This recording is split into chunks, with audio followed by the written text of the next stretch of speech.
Salam alaikum wa rahmatullah. Alors je vous informe qu'on m'a fait supprimer une vidéo, tu vois, on m'a signalé une vidéo concernant le sujet de l'homosexualité. Donc ici regardez, le paragraphe, je vous laisse le lire, car dans tous les cas, la vidéo est présente sur YouTube. Non. Donc voilà. Donc ce qui est assez fascinant par rapport à tout ça, c'est que mon compte TikTok ne compte actuellement et seulement 85 j'aime et 7 followers. Donc c'est vous dire. 1, 2, 3, 4, 5 vidéos. Il y a 5 vidéos seulement. 5 vidéos seulement. Et quelqu'un m'a signalé la vidéo concernant l'homosexualité. C'est très inquiétant. C'est extrêmement inquiétant. Et quand on va sur l'accueil de TikTok, il n'y a que des vidéos vraiment débiles. Que des vidéos à 95%, 99% même, on peut dire. D'accord? Et ils vont laisser que des vidéos où il y a la dépravation, il y a l'imbécilité, il y a plein de choses finalement qui n'éduquent pas l'âme, qui n'élèvent pas l'âme. Hein? Quand tu vas sur ce réseau-là, qui est tenu par le shaitan lui-même, à un point où on a effacé une vidéo d'un savant qui a fait à peine 300 vues, pour rappel, 300 vues seulement, concernant l'homosexualité. Donc c'est vous dire comment les gens, à quel point ils n'aiment pas la vérité, comment les gens aiment se conforter dans la dépravation, comment les gens aiment se conforter dans la mécréance.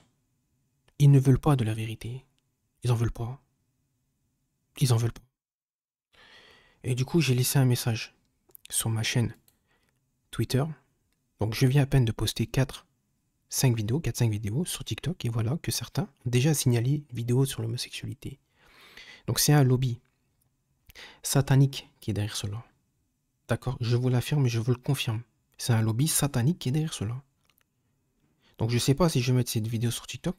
Si on me la bloque encore, tant pis. On parlera de ça ailleurs. D'accord? On parlera de ça, ce que j'ai évoqué, parce qu'on va évoquer les paroles des savants, tout ce qu'ils ont dit à ce sujet-là. D'accord? Et on verra concernant les preuves qu'Allah donne aux croyants et les preuves qu'il donne aux mécréants. D'accord? Et on évoquera aussi ce qu'il y a dans le texte ici. D'accord? Avec les paroles des savants, puis vous allez comprendre de quoi je parle. D'accord?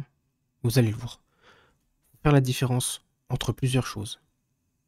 Est-ce que l'épreuve d'Allah implique le fait que il met dans le cœur du croyant une chose qu'Allah n'agrée pas? Est-ce que ça implique cela? Ou alors l'épreuve d'Allah, c'est ce qui est de manière apparente sur la terre. Par exemple, le shirk, la sorcellerie. Tout ça, c'est sur la terre, on est d'accord. Pourtant, c'est Allah qui l'a créé, on est d'accord. C'est des épreuves qui sont sur la terre. D'accord? Donc ça, c'est Allah qui l'a créé. Ces épreuves-là, ça vient d'Allah. C'est sur la terre. Mais Allah ne l'agrée pas ça. D'accord? Maintenant, est-ce que Allah, dans ton cœur, lui, il va t'éprouver dans ton cœur, en tant que croyant, parce qu'on va voir que Allah n'éprouve pas forcément quelqu'un qu'il aime. Et puis, on va voir aussi que Allah a préparé pour l'enfer, dans un hadith où c'est évoqué, le prophète sallallahu alayhi wa sallam, où il dit, lorsqu'il caressa le dos de Adam, j'ai créé ceci pour l'enfer et je m'en soucierai point. Et j'ai créé cela pour le paradis et je m'en soucierai point. À ma gauche, voici les habitants de l'enfer, et à ma droite, voici les habitants du paradis. D'accord? Donc Allah n'éprouve pas forcément quelqu'un qu'il aime. Ça, c'est un premier point. Deuxième point, Allah a mis des épreuves sur la terre de manière apparente. D'accord? La musique, la sorcellerie, le shirk, etc., etc. Tout ça, c'est sur la terre. C'est Allah qui l'a créé, c'est dans les tables préservées. D'accord? Maintenant, toi, en tant que croyant, c'est pas lui, Allah subhanahu wa ta'ala, qui va te faire aimer la mécréance, qui va te faire aimer dans ton cœur en tant que croyant, parce que Allah, lui, veut te purifier. Et si tu lui attribues le fait que Allah, ici, veut, dans ton cœur, toi, en tant que croyant, te mettre ça là, ces choses-là, c'est-à-dire l'homosexualité ou le fait c'est-à-dire le fait de te faire aimer ces choses-là, ou te faire aimer la sorcellerie, de faire aimer le shirk, etc., etc. D'accord? En tant que croyant. Si tu dis que ça, c'est Allah, il le fait envers le croyant, tu es en train d'attribuer l'injustice pure à Allah. Tu es en train d'attribuer l'injustice pure à Allah. Et certains égarés hypocrites ont dit que ça, Allah fait ça envers les croyants. Donc c'est une épreuve d'Allah dans ce sens. Dans le sens où Allah va, voilà, dans le cœur du croyant, lui faire aimer ces choses-là. La mécréance, la sorcellerie, le shirk, l'homosexualité, la sorcellerie, etc., etc., etc. D'accord? Donc non, Allah n'éprouve pas le croyant comme ça, de cette manière dans son cœur. Allah éprouve le croyant d'une manière différente, dans le but de le purifier. Parce que Allah veut purifier le cœur du croyant. Il ne veut pas ici lui faire aimer ces choses-là. D'accord? Donc on évoquera ces textes-là, ce que dit Ibn al-Qayyim al-Jawziyya, ce que dit Ibn Taymiyyah, et ce que dit d'autres savants à ce sujet-là, parce qu'ils ont bien fait la distinction. Quelle est l'épreuve du croyant? Quelle est l'épreuve des mécréants? C'est quoi en réalité c'est quoi le sujet par rapport à tout ça? D'accord? On y verra plus clair. On y verra bien clair par rapport à ça. Quand là, je vous ai fait une brève introduction. Donc, regardez ce que j'ai dit. Ne vous faites pas leurrer par leur pseudo-liberté d'expression. Il n'y a pas de liberté d'expression. C'est ce que eux ils veulent entendre. Ce qui les arrange. Ce qui les arrange pas, ça reste pas sur Twitter. Et ce qui les arrange, ça reste pas sur TikTok. Par contre, ce qui les arrange bien, ça peut rester sur TikTok. D'accord? La dépravation, les innovateurs, les hypocrites, les trucs, ça c'est bon, toi tu peux rester toi. Toi tu peux rester. Pourquoi? Parce que tu invites au faux. Tu invites au faux, donc c'est bon, tu peux rester. D'accord? Donc ensuite j'ai dit ça, je vais vite faire, voilà, donc je suis en train de répondre à l'instant. Je vais répondre vite fait à ce signalement pour une vidéo de seulement 300 vues, pour rappel, d'un savant. Simplement pour vous montrer la réalité de ce réseau qui est TikTok. C'est le diable en personne qui protège ce réseau et beaucoup de jeunes se sont égarés à cause de ce maudit réseau. Quelle honte et quelle lâcheté de ne pas aimer la vérité à ce point pour seulement 300 vues concernant un savant qui parle sur ce sujet-là, donc l'homosexualité. Donc il y a un grand climat de laxisme autour de cette question-là. Et moi, j'ai pas dit qu'il fallait taper un tel ou frapper un tel ou un tel, non. Je suis en train de transmettre le message de l'islam, le message de Mohammed sallallahu alayhi wa sallam. Et je dis quoi? Et je dis ceci, par Allah, chacun de nous est tenu de transmettre le message du prophète Mohammed sallallahu alayhi wa sallam et de prévenir les gens de ce mal. Parce que si personne ne le fait, qui va le faire? Toi qui es musulman, toi qui m'écoutes, si toi tu le fais pas, tu te dis c'est bon, quelqu'un le fera. Ouais, mais ce quelqu'un le fera. Peut-être qu'il peut penser comme toi. Il dira aussi la même chose. Non, c'est bon, moi je me dédouane aussi, quelqu'un le fera à ma place. Non, c'est bon, moi je me dédouane aussi, quelqu'un me fera. Et au final, personne ne le fera. Et le prophète t'a donné une mission, sallallahu alayhi wa sallam. Il t'a demandé de transmettre l'islam. Il t'a demandé de transmettre l'islam, sa religion. C'est ce qui fait notre fierté et notre honneur. Tu n'as pas le droit d'avoir du laxisme à ce sujet-là. Tu dois prévenir les gens de ce mal. Tu dois prévenir les gens de ce mal avant qu'ils ne soient châtiés par notre Créateur, Allah subhanahu wa ta'ala. Lisez ce qu'il y a dans le Coran. Observez ce qu'il y a dans le Coran. Observez ce qui s'est passé au peuple de Lot. Observez la femme de Lot. Pourtant, elle ne s'adonnait pas à cela. La femme de Lot. Elle ne s'adonnait pas à ça. Elle avait du laxisme. Regardez comment Allah subhanahu wa ta'ala. Regardez comment ça s'est passé dans le Coran. Lisez. Lisez. Donc il t'est demandé de transmettre. Transmets. Moi je t'ai pas dit il faut les insulter, il faut les frapper, ceci, cela. Non, c'est pas ce que je dis moi. Transmets. Attention. Si personne les prévient, ces gens-là, ils vont continuer encore. Ils vont continuer et se conforter dans ça. Jusqu'à ce que vienne ici le jour de la résurrection. Et ça sera fini.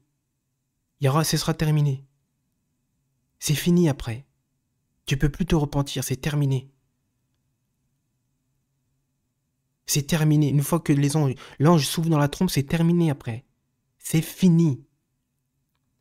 C'est fini. Même pour toi, même pour moi. On n'a qu'une seule chance. Transmets le message de l'islam. Si tu gardes le silence, wallahi, tu seras interrogé. Et regardez ce qui s'est passé. La femme de Lot. Pourtant, elle ne s'adonnait pas à ça. Elle se dédouanait. Elle ne condamnait pas. Elle ne mettait pas en garde contre cela. Hein? Pourtant, elle ne s'adonnait pas à cette chose-là. Eh bien, regardez ce qui lui est arrivé. Et il y a des gens qui sont comme elle, dans notre communauté. C'est vous dire ici, comment c'est inquiétant. Réveillez-vous les musulmans. Réveillez-vous. Ici, vous devez transmettre le message de l'islam. J'ai pas dit faut frapper les gens. J'ai pas dit non. Transmettez, même si parfois les paroles sont un peu dures. Oui, et vous croyez que c'est qu'avec le laxisme que les gens vont changer? Mais vous plaisantez. Votre laxisme a égaré encore plus les gens. Vous êtes la cause de l'égarement des gens. Votre silence et votre laxisme. Vous ne savez pas faire, vous n'avez pas de juste milieu. Vous ne savez pas ici faire la part des choses. Jusqu'à ce que certains pensent que l'islam est uniquement la douceur. C'est faux. La dureté à sa place, la douceur à sa place. Ceci est la hikmah. Cher bin Baz. Toi, tu t'es égaré. Et on demande qu'Allah nous en préserve. Tu es dans le laxisme. Tu gardes le silence, tu dis rien. Tu te dédouanes. Tu te dédouanes du message de l'islam. Le prophète t'a donné une mission. Et toi, qu'est-ce que tu fais? Tu tranches sur le côté. Tu dis rien. Pire encore, tu as du laxisme. Donc par Allah, chacun de nous est tenu de transmettre le message de l'islam, du prophète Mohammed sallallahu alayhi wa sallam, et de prévenir les gens de ce mal-là, qui cause la perte de l'homme ici-bas et dans l'au-delà. Qui cause la perte de l'homme ici-bas et dans l'au-delà, de l'homme et de la femme. C'est un discours de haine, ça? Non, c'est un discours ici de vérité. C'est un discours de vérité pour que les gens reviennent. Sinon, c'est fini après. C'est terminé.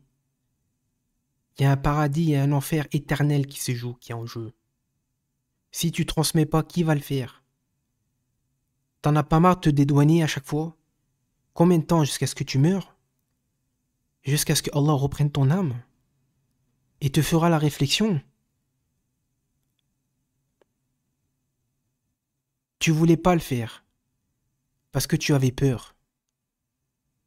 Tu te souciais pas en réalité de la communauté de Mohammed sallallahu alayhi wa sallam. Tu ne voulais pas que les gens reviennent vers la vérité. Tu voulais qu'ils s'enfoncent dans les ténèbres et la dépravation. Pire encore même, qu'est-ce que tu as fait? Tu as signalé tes frères. Il se peut qu'il y ait des musulmans même, c'est des pseudo-musulmans, peut-être c'est même pas des musulmans. Ils m'ont signalé. Quand quelqu'un dit certaines choses qui les dérangent, ils signalent.